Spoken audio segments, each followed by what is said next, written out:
Hello founders! In this video, I'm going to show you how to do the perfect live pre-seed or seed pitch to raise money for your startup, and it's a live presentation that takes 5 minutes or less. This video is going to take longer to teach you how to do it, but when you're pitching, it's only going to take you 5 minutes or less, and you will know all the best practices that I've used in my experience to raise money and the best practices that I've studied from other successful pitches that I know have been successful in getting those funds from the investor. Before we continue, my name is Ed Kang, 7-time funded founder with 2 exits. Just means I failed a bunch of times for your benefit. I like to use this YouTube channel and all my content to help other founders, especially early stage founders, not make some of the catastrophic mistakes that I've made. Doesn't mean you're not going to make mistakes. It just means that I'm going to try to minimize the damage or the delay that those mistakes cause you. In my experience, I've raised over 9 figures of funding for my startups and other startups, and I've also been the general partner for a late stage accelerator fund out of Shanghai, China,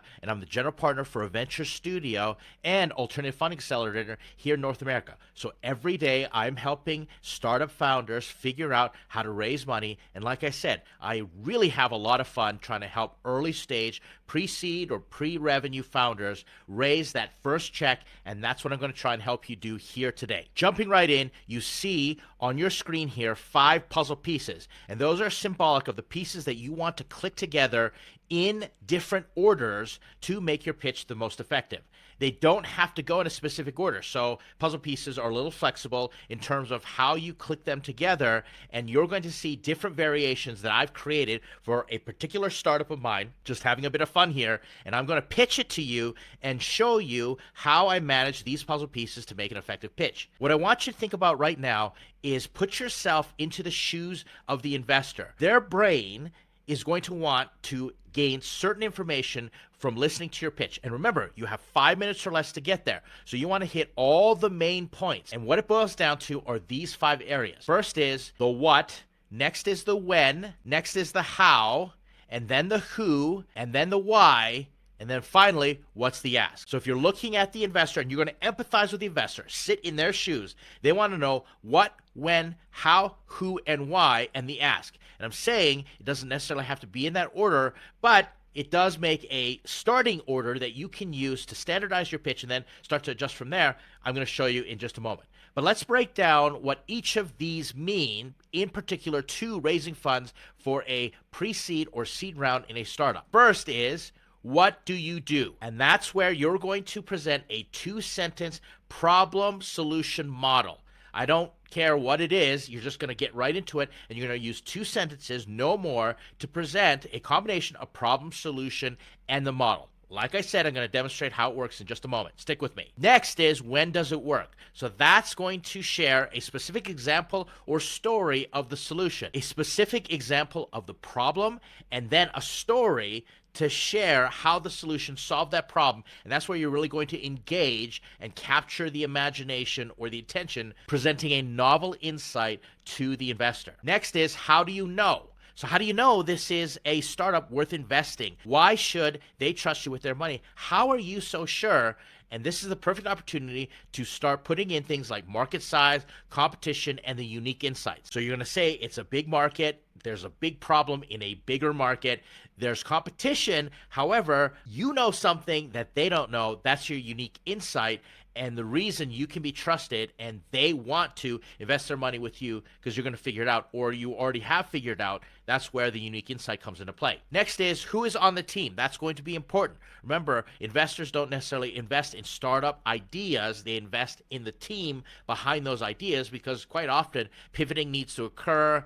Initial assumptions are wrong. So the investor wants to know that you are the type of team or founders, formidable founders, that will continue to protect that money and do what's right and pivot if necessary and make those adjustments. You're the type of founder that not only can make the hard decisions while you're doing that, but in the future, you're the team that knows how to bring things to scale, beat the competition, that you have the ability to run a 300-person company or a 3,000-person company making $100 million or more. They're going to be looking at you from that perspective right now. Obviously, you're not at that stage, but those are the signals they're looking for to say, not only do they have what it takes now, but they also have the foundation, the raw material to grow into what we need them to be. And that's the reason that previous exits bode really well for the founder. They're just really great points of credibility, feathers in those caps, if you will, because that shows that the founder has gone and been able to take something from cradle to grave, if you will, not that the startup's going to die, but inception to exit. Now, you may not have that level of experience, but they want to know, can you grow into it? Are you the type of person that's showing that X factor, that executive presence that makes them believe that you are the one who's going to be not only leading and executive team later on, but you've got a great team of founders that's going to help you in the short term, because startups are pretty hard. They want to know what capacity your team is bringing together to make it all happen. Next is why you. You're going to be answering this question through all the other sections, but it really boils down to why you are putting that final swing. Let's say you're chopping down the tree, and that final swing is the why you, because you've got traction and time-based milestones to prove everything you've been saying up to this point in time is totally legit. Yes. Why me? Well, let me show you. Traction, time-based milestones. This is the perfect opportunity for you to bring it all together and have your presentation culminate in this why you section. Finally is the ask. You want to ask with the amount, and it needs to lead to a milestone. Previous funding is a signal of traction. If you've had other investors that believe in you and you've done a previous round before and you're starting to show metrics, traction metrics with what you've raised before, that's the ask part. You're going to share all that information and close the deal, ask for the sale, if you will. You'd be surprised how many founders, when they're originally pitching, especially early stage and new founders, they just forget to ask. And this is one of the most important slides. They say you do not have because you do not ask. Well, you want to make sure you not only ask, but you ask in the right way, and I'm going to show you how to do that. So here's my version 1, and this is going to be the standard pitch. I'm going to pitch to you right now, and it's going to follow the order in which I just presented. What do you do? When does it work? How do you know? Who's on the team? Why you? And the ask. That's what's going to happen, and I'm going to pitch you right now. I want you to put yourself in the shoes of an investor. Put yourself in that mindset and tell me what you think. Before I continue, let me get some fine print out of the way. Disclaimer, totally fictional startup alert. Although this groundbreaking, yet completely fictional startup is inspired by the legend Taylor Swift, this idea is as real as a unicorn having a tea party with a dragon, which means not at all. This material is for educational purposes and giggles only and does not reflect an actual business in any way. All opinions are expressly my own and do not represent any true Taylor Swift fan or an endorsement by TAS Rights Management LLC. No Swifties were harmed, emotionally stirred, or even slightly ruffled in the making of this presentation. Please sit back, imagine a world where Taylor's wisdom fuels startup dreams, and remember, this is just for fun, like imagining your cat winning America's Next Top Model. Let us begin. Oh, and Miss Swift, if you happen to see this for some cosmic reason or miracle of biblical proportions, have your people call my people. We have an excellent idea for you. Now that I got that out of the way, let's present. Hello, my name is Ed Kang. I'm the CEO of Swift Love. We are a relationship advice app based on Taylor Swift songs. What our app does is we make relationship advice videos and we send them to Taylor Swift fans that are based on Taylor Swift songs. These are all videos based on relationship advice, so helping young people out there, all the Swifties, fall in love or stay in love or have better relationships. That's what we do. Imagine this is Johnny, and this happens to be a real user story, by the way. Johnny was young and was looking for love, but he was extremely frustrated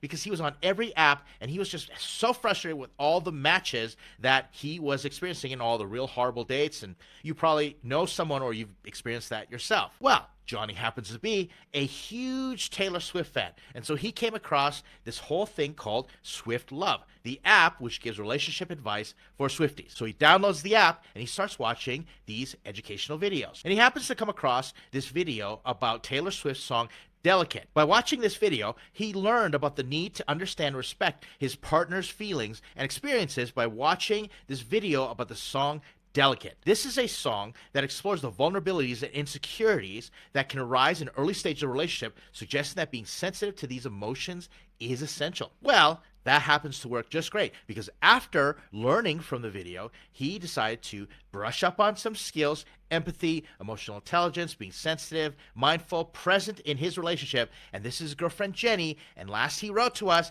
they've been going strong for the past 6 months. And he's thinking about proposing to her at the next Taylor Swift concert. This is a real user story. Our market is comprised of all the 276 million Taylor Swift fans on social media. But we happen to know that there are 26 million male Swift fans on YouTube. The reason we picked those 26 million male Swift fans is because, well, these videos happen to be geared towards a male audience, and they are on YouTube, which is the primary customer acquisition channel that we've been using since we deliver videos. It just made sense to promote on YouTube. But just so happens that through our own user data, our own surveys, and talking to our users, 86% of our male fans are more receptive to relationship advice based on Taylor Swift songs because they're all Taylor Swift fans. It's worked out really great. A little bit about me. I'm a 7-time funded founder with 2 exits. What's more important is my wife is a huge Taylor Swift fan. And through talking to her and bonding over Taylor Swift songs, that's how I came up with the idea. And as I researched Taylor Swift songs and I began to discuss Taylor Swift songs with my counselors, my therapists, and other relationship experts that I knew, they validated my idea and said, "You really got something here. We think you should go with it." And I started developing these videos, and I got tons of validation from the experts in the field, and also by testing it out with my other best friend guy buddies who are Taylor Swift fans. They validated as well, and the startup was born. As far as progress is concerned, we launched our MVP, which is pretty much a mobile responsive website, 6 months ago. And from that point on, we have 10,000 signups, and each of them has paid $1 each to join a waiting list. I want to make sure that this was real traction, real users that were willing to pop in their credit card and put $1 just to be on the waiting list. And we got 10,000 signups so far. And then we launched our YouTube channel, and we're growing in subscribers on that channel 10% week over week. And through that channel, they're converting into signups on our waiting list. We are raising $250K to officially launch and convert the 10,000 users on our waiting list right now to paid customers at $10 a year. That money is going to be used specifically to launch and convert and work with monetizing that audience that has already paid $1 each, but we believe that we can capture a large proportion of that with this investment. I look forward to exploring potentially becoming partners and having you invest in our rapidly growing startup. I'm curious, what did you think? There's my pitch. It's less than 5 minutes, and I got directly to the point. And my goal was to entice the investors or the group of investors that I'm presenting to get into a conversation. Now, a lot of times, investors might not even wait for you to finish. They'll just start asking questions, or your conversation will take on a life of its own, and that's okay. By the end of this, I'm going to give you some pro tips on how you handle situations like that. Let's move on to the next variation. This variation is version 2, but it focuses on traction. After what you do, you're going to add why you, that's the traction slide, and then go through the rest right there. And the reason you want to do this is if you have significant traction and it makes a lot of sense to put that up front. Let me give you an example. Here we go again. Hello, my name is Ed Kang, CEO, blah, blah, blah, blah, blah, blah, relationship, blah, blah, blah, Taylor Swift, yada, yada, yada. Okay? Got through the title slide. Next is I'm going to share what I do, what we do. We have an app that makes relationship advice videos based on Taylor Swift songs, and we deliver them to Swiftie fans, $10 a year subscription, blah, blah, blah. All right? Now, the next slide is the traction slide, and I moved it up front right after what we did, and it might look like this. Now, you see, I've got better traction than my original presentation. I would say something like, since our launch 6 months ago, we are averaging 10% growth week over week in app downloads. This is based upon launching our YouTube channel, which we saw a spike in users, but then we moved to YouTube paid ads, and we saw even greater spike in users. So averaging across every week, we are confident that we can maintain the 10% week over week average growth. Then I would launch into the when it works. So this is the real world example, and then start going through this, etc. You heard all this before. I'm not going to have to go through it again. Everything else is standard. I just moved the traction slide up, and then I went to my ask. Now let's move to the next version. And you can do this infinite amount of times. All these different combinations. You really do want to start right off with your cover slide, and then what do you do? But then everything else is up for grabs. You can click those puzzle pieces together. So in version 3, I'm going to move the team slide up. So it goes, what do you do? And then who is on the team? And I'll show you how this works. Hello, my name is Ed Kang, CEO of Swift Lab, blah, blah, blah, blah. Next, our app gives relationship advice videos with Taylor Swift songs, yada, yada, yada. Okay? I'm a 7-time funded founder with 2 exits, but most importantly, my wife is a huge Taylor Swift fan, and it was through my relationship with her and us bonding over Taylor Swift videos that I started working on this idea. But then, about a month after I came up with the idea, I met Travis Kelce. And you might know Travis Kelce right now as Taylor Swift's current boyfriend. He also happens to be a Super Bowl winning NFL champion tight end for Kansas City Chiefs, and he is my co-founder. I met him at an event, and I began talking about it, and he said, that sounds like a great idea, and he decided to join the team because who else is better to be on my team than Taylor Swift's current boyfriend? And we hit it off, and now we're working together. In fact, I'm flying down to the Chiefs game next week to talk more after I get to watch the game. You see how that slide was much more impressive than anything else because, the shine. Now, obviously, I don't know Travis Kelce, and I highly doubt that Taylor Swift's current boyfriend would jump on and become a co-founder for an app to give dating advice or relationship advice based on Taylor Swift songs. But stranger things have happened. I just wanted to demonstrate how crazy a good team slide can move the needle for you, especially if you've got like Nobel Peace Prize winners or you've got some amazing co-founders who are well known and who are domain experts. If they've, let's say, exited from another startup, or they've got 30 patents under their name, or they worked for a huge company that now you're trying to disrupt, so they left that company, join your startup, and they left all that security, all the fame, fortune of working at that big startup to join your scrappy little startup because they believed in you. That's where the team slide is going to move the needle, and you want to move that up. Now imagine I've got even better traction slide. Well, then I have a choice. Let's say I've reached 17% average, and I figured out that my customer acquisition cost is $1 per user. Now you're going to have to pick which slide do you want to go with first, and usually what you want to do is test, but put your most impressive slides up front, because if you start to lose them early on in the presentation, then you're going to lose them for the rest of the presentation. So get all the good stuff in there early. The slow burn pitch, the slow burn story is not going to work. And then you just move on, and I told the same story about Johnny, the Delicate song, now that they're going to get married, and my market size, and then I moved right into the ask. Now let me give you a bonus slide here. This is the summary slide. The summary slide, what happens is, say you're presenting to a larger audience. You can give this one last slide to hammer those points in and create that FOMO.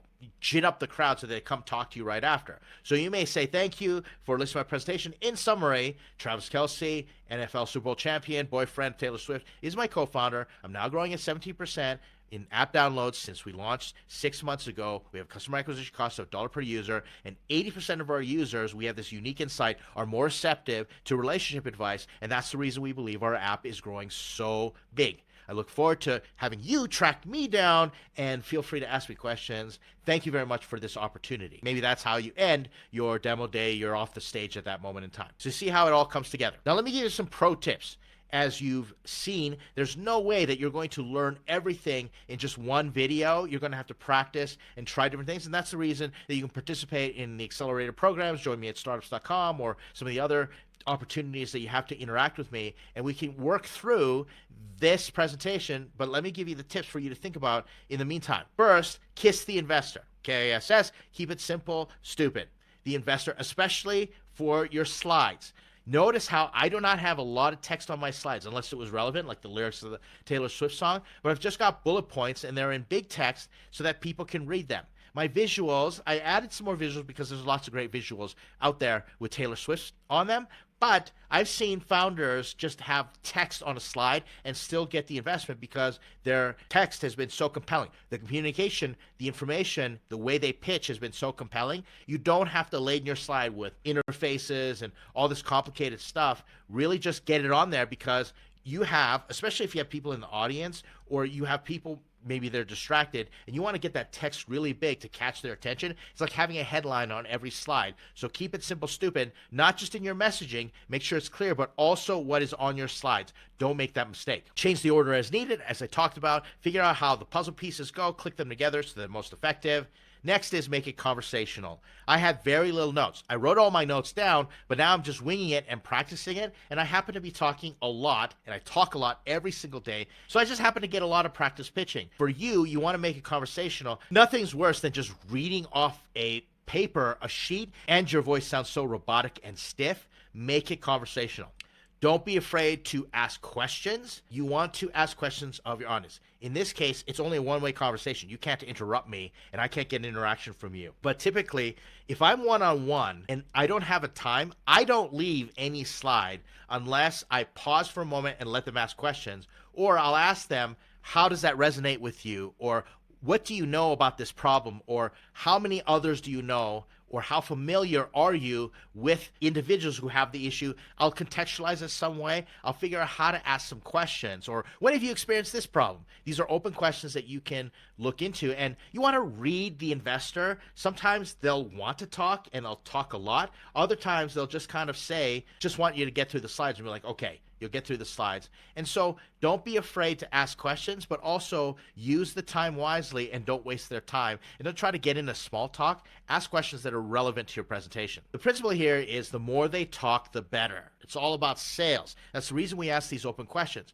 because by rule of thumb, investors want to invest. They just need enough reasons to push them over the edge, because in their hearts and emotionally they want to invest, but then their rational brains start to take over and they say, okay, wait a second, what about the risk and all these things? So you want to remove the roadblocks and get them to talk themselves into making the investment. It's the same thing as Sales 101. The more they talk, the more they will talk themselves into the sale. So you'll hear language, just like in sales. They may say, well, I guess that I could use this product, or I guess I hadn't had that problem before, or, oh yeah, no, that's been a huge pain in my tail for the longest time. Investors will do the same thing.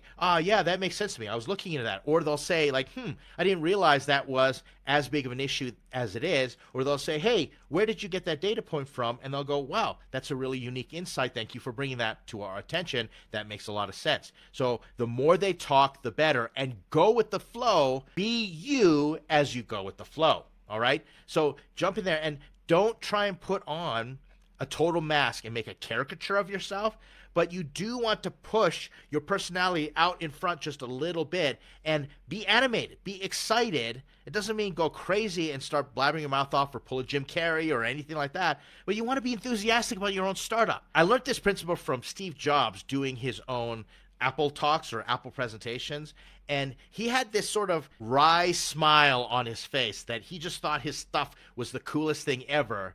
And I try to adopt that and just be like, wow, it is so cool that I get to work in this startup and I get to see the results and the privilege of progressing forward and doing something innovative. I just think it's super cool and I'm happy to be here. I'm not cocky or arrogant or conceited.